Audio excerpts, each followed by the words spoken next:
Diqqat xalq, tezkor xabar. Tezkor ogohlantirish. O'zbekistonda yomg'ir bostirib kelmoqda.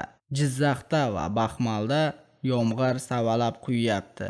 Zominda jala yog'yapti. Toshkent va Vodiyga ham kelishi mumkin. Yo'llarda ehtiyot bo'ling. O'zbekistonning oltin valyuta zaxiralari qariyb 600 million dollarga ko'paydi. O'zbekistonning xalqaro zaxiralari joriy yilning iyul oyida 590 million dollarga oshdi.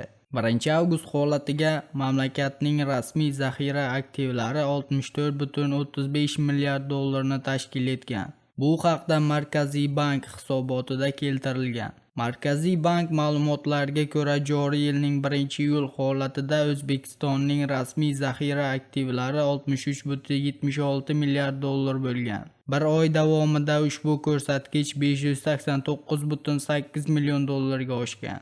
Zaxiralarning valyuta qismi iyul oyida 208,8 million dollarga ko'payib, 7,65 milliard dollarga yetgan. Shundan qimmatli qog'ozlar portfeli 2,86 milliard dollardan 1,76 milliard dollarga kamaygan. Naqd valyuta va depozitlar hajmi esa 4,58 milliard dollardan 5,89 milliard dollarga oshgan. Sizga yetkazmoqchi bo'lgan xabarimiz shulardan iborat edi. O'zingiz va o'zgalar hayotiga befarq bo'lmang. Xayr, salomat bo'ling.